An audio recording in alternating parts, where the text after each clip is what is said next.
Teachers or professors of Reddit, what is the most elaborate cheating scheme you've stumbled upon? In high school a few times I would get purposefully caught not cheating. I would make it look like I was reading something hidden in my hand, and inevitably the teacher would come over and inspect to not find anything. After that it was fair game. The teacher wouldn't check me again because he or she was embarrassed about falsely accusing me before. When I was in high school, there was a teacher who was a notorious esker for pretty girls. He was an old guy and the girls always hung around his classroom. Anyways, one girl used to hang out in his room all day and then take pictures of the exam answer sheet when he wasn't looking. She then texted it to most of the class. It went on for about half the year. He eventually found out when some kid went from getting literally single digits to 100% each test. We even warned the kid not to do too well. He ruined it for us all. Similar thing happened to my buddy's class, except a kid got a hold of a Spanish exam and sent it to everyone in the class. My buddy knew this and knew everyone was going to get a percent 100, so he on purpose got a low B. Everyone else in the class except him got caught cheating and received zeros, and he kept his low B. A kid even lost a full ride to Notre Dame because of it. For a biology test, one student wrote down all of his notes on pieces of gum, then proceeded to eat the evidence one piece at a time. Not a teacher, but during their standard grade exams some female students at my old school wrote answers and things to remember on their legs, then put tights and a skirt on over them. By pulling them tight they could see through and read the answers, and for obvious reasons no invigilator is going to come over, lift up their skirts and pull on their tights a bit. I should add, if you're thinking about doing this genius plan, just remember they did actually get caught and completely disqualified from all their exams. There was a similar thread before this that I can't find, but this was one of my favorite schemes from that thread. A student successfully obtains the answer key to a test. The student then makes a bracelet with beads, with colored beads corresponding with to letters. So if the answers on a test went to DCBAD, the bracelet might have a black bead to indicate the start, but then a red bead for A, a green bead for D, a blue bead for C, a yellow bead for B, another red bead for A, and finally a green bead for D. Unless you know the plan, it looks just like a beaded bracelet. In my world, tests never had available answer keys. How do they get out? Teachers are lazy and use keys from previous years and such. It's not too elaborate, but I randomize all of the questions on my quizzes. I tell my students to take them alone. Every semester, I get quizzes in that have all the right answers in the wrong order. They work together and don't even take time to look at the questions. / What was the most popular typeface of the 1960s? The French Revolution. Edit, the answer is Helvetica. I've got two versions of this, one from each side, which I'll try to leave vague enough to protect the guilty. In some European countries there are all-day exams in different subjects during the senior year of secondary school. This makes it difficult to cram at the last minute for the exam, so in theory it means you have to know all of the material. In practice it means that there is time for more involved cheating. One student just copies the exam questions to a piece of paper, and then asks to go to toilet, where she hides the questions under the seat or on a dish floating in the toilet tank were both common. The exam is brought to a group of students who have graduated and are now studying the subject in university, but have returned just for this. They work out the correct answers to everything. Then the students the year before start writing out the answers, phrasing things differently, and distributing random errors. The answers are then sneaked back into the toilet, so later in the day students can pick up copies of the answers on their toilet breaks. On the other side, a university professor I worked with decided he didn't like a particular class. He was right that they were particularly obnoxious, doing things like writing mass formal complaints whenever the professor did anything they didn't like, in one case cancelling a class because his son was in hospital.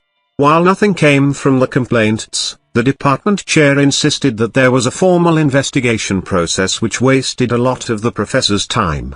During this wasted time the professor started plotting his revenge.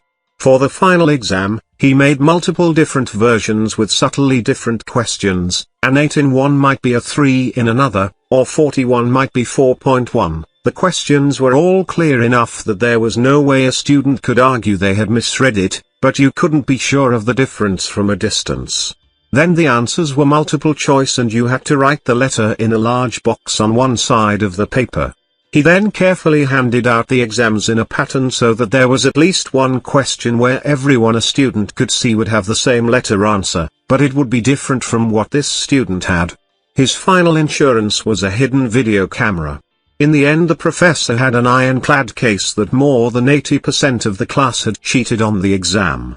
The head of the department decided that 85% of the class had to do an oral exam instead. The problem is the professor had done this as a student, so understood that some teachers would start to nod when the student was on the right track and slow down if the student headed down the wrong path. This meant that the professor could subtly sabotage the students doing the oral exam. Very few of the students did well on the oral exam, which was enough for the professor to go to the dean and university senate and use this as evidence that not only had they cheated on the final, but they must have also cheated on earlier tests also. In the end, over 60% of that year's class got expelled for cheating. Took a music class and we had to memorize jazz music and pick the era and name of the musician. My friend loved jazz and already knew all the information. He could have taught the class, and he was the one that convinced us to take it. Well, after our first exam, we got C's and he got an A+. We had to come up with a way to survive. So we told him to use feet commands, and I would sit on one side of him and our other friend would sit on the other side. If he spread his feet like / that was A, / that was B, / that was C and / it was D, worked amazingly well. We all got A's from then on. I have kind of a cheating Inception story. I had a CS professor who gave us a completely brutal take-home final exam. Much harder than the work we had been exposed to previously in class, and it was worth like 30% of the final grade. In desperation, I googled one of the questions to see if I could find any forum posts on similar problems. Instead, I ended up finding out that the teacher had lifted the final in its entirety from another university's website. That website also provided the answers to the questions, which I then lifted. I'm pretty sure the professor knew what I did, but couldn't call me out without exposing that she had lifted the exam from elsewhere, rather than writing it like she was supposed to. It was not so elaborate, but in my school, these kids would bring in camera pens and would take pictures of the tests/quizzes and later distribute them.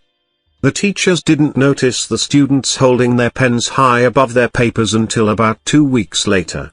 We had some quite oblivious teachers. Edit, spelling. TA for a college class here. Girl got caught plagiarizing an online blog entry, claimed it was a copycat virus that her computer had gotten and that it was being repaired and wouldn't happen again. When asked for proof, a response was given by a tech company that wasn't listed in the phone book and was using a Gmail account. When asked for a phone call, the technician said he would call when we was back from his vacation. He never called, so the academic dishonesty claim against the girl was escalated to the next level. The next day, we got an email forwarded from the wife of the technician to the student, with the wife claiming her husband had died of a heart attack coming back from vacation and that there was no way to access his client records. When we asked the student for the technician's name, she couldn't give it to us, and when we said we could not verify her story without a name/obituary, we would proceed with the case. The next day, the local paper ran an obituary that she screenshotted and sent to us about a man who had died on vacation, with his body being donated to science. It was about 6 lines long and did not mention anything about family, funeral arrangements, etc. The newspaper was called to see if they would tell us who paid for it, which they originally would not, but once we explained the situation, they said if we could give the name of the person we suspected, they would give us a yes or no answer as to if they paid for the obituary or not. Turns out it was the student. TL, Dr. Student got caught plagiarizing, blamed it on a virus, then invented and killed off a computer technician to try to cover her tracks. Had an exam worth 50% of our grade. Professor was quite strict about pencils, water bottles, etc. We asked her what the deal was and she regaled us with a story about a Chinese girl who wore a beautiful, long dress with Chinese writing all over her dress. Turns out the girl had sewn patches with the answers to the test onto her dress. Not 100% sure if it actually happened or just a deterrent for would-be cheaters. I've read of one scheme where a couple of band students got a copy of another class's multiple choice test. They put all of the correct answers into sheet music. They just made sure that paper was on top when they had to clear their desks. University teacher here, undergraduates in the first per second year of their degree. To be honest, most cheating schemes are incredibly mundane and repetitive. Year on year, students tend to do the same sorts of stuff, with plagiarism outweighing all other cheating options by about 99%. Incidentally, if anyone's getting ready to start their first semester of university in the next 6 weeks or so, don't plagiarize. It's incredibly easy to detect with modern software, and almost always ruins your grade. Edit, to the many people saying you can just get round it by downloading the software and paraphrasing sources instead of copying, etc., that's not a way to beat the system. That is literally what we're teaching you to do. It's called research. Current teacher that has seen plenty of cheating. I've yet to have a student top mine from college. Had a monster paper due during my master's. I only got A about a third of the way done, so I printed it out and proceeded to throw it on the ground and step all over it. After class, I gave the paper to the department's secretary and claimed I saw it outside and recognized the professor's name on it. I hightailed it out of there before the professor could make it downstairs to claim it. 5 minutes later I got a call apologizing for the paper falling out of her stack and asking if I could bring in a new copy on Monday. Got an A. My friend sat behind me. If he needed an answer, he'd tap my back once with his pen. I'd touch the side of my head with my pen when I was ready to listen. He'd tap my back with the number of the question. For example, 25 would be 2 taps, pause, 5 taps. I'd tap my head with my pen with the answer. For example, 3 taps was a C. If I didn't know the answer, I'd just scratch my head with my pen. If I needed an answer, I'd hold my pen to my head like I was thinking and he'd tap my back once when he saw me. I'd tap the question number against my head using the same scheme, and he'd tap my back with the number of the answer. Never got caught. Edit, it's been 20 plus years since high school. I've left out some details. A 0 was a slide of the pen, so for 20, he'd tap me twice then swipe the pen about an inch or two. I'd signal a 20 by tapping my head twice then sliding my pen over my ear. It makes more sense if you could see it. Hold the end of your pen above and behind your ear, then slide it to the front of your ear. Now do it as if you're casually messing with your pen while deep in thought, and not trying to signal for the runner to steal second base. I don't remember what he did if he didn't know an answer. I think he just swiped the pen on my back. This is a pretty elaborate one that happened when I was a preschool aide. We had music class on Wednesday. The class was split in half, one group did an art project while the other went to music. This happened right before lunch, and after nap.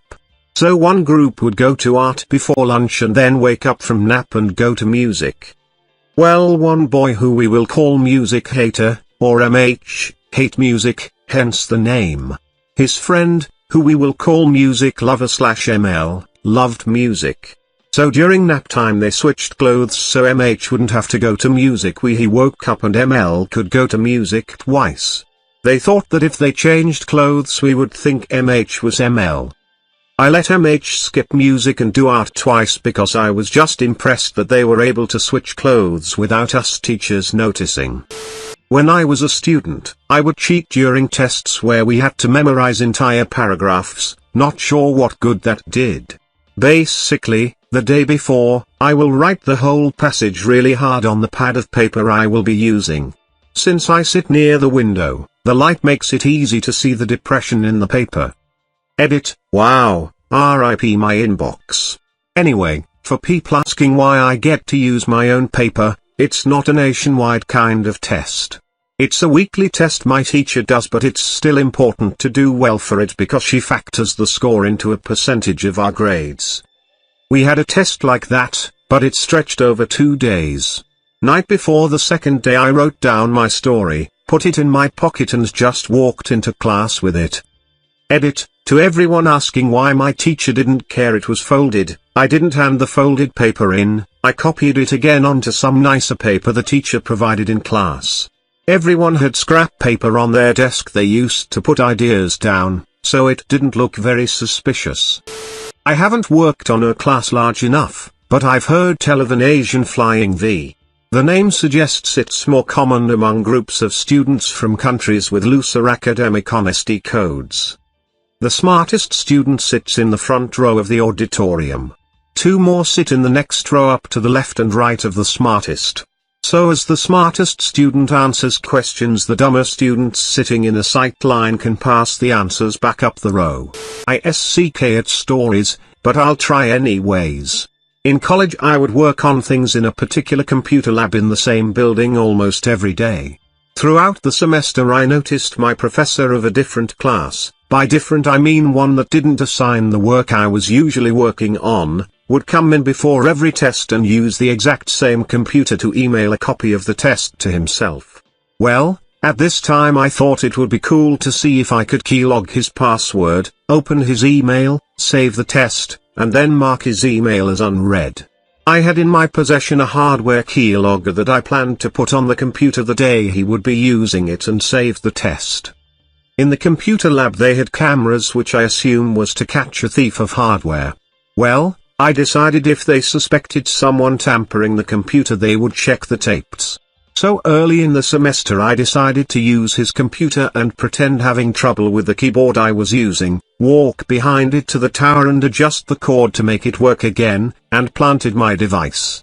I then used different computers every time I came in, but the day before the final, after he came in to transfer the test, I used that computer one more time and once again feigned concern that the keyboard wasn't working, grabbed my device, pocketed it, and continued to work for an hour.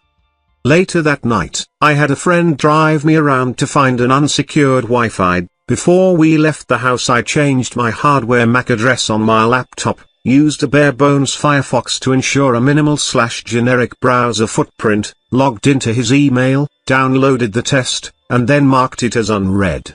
It worked and no one was the wiser, but looking back I can't believe I did it. Both of these stories are not so much elaborate cheats, but hilarious we thought you were cheating stories.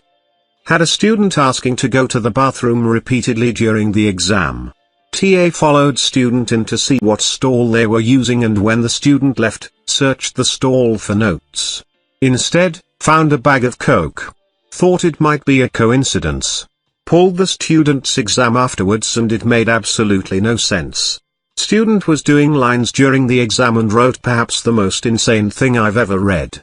Student enters the exam with enormous margarine tub full of chili. At the time, students were allowed to bring food, not anymore. Professor gets suspicious and requests the student show us the chili to prove he has not hidden any notes or his words written the answers on the beans. Student sits down to complete the exam, only to realize they forgot to bring any spoon/fork. Student spends 3-hour exam eating entire tub of chili with the 2 pens like chopsticks and finishes the exam on time. It was an incredible feat to witness. Requested the professor provide bonus marks for sheer determination, but the request was denied. Frown.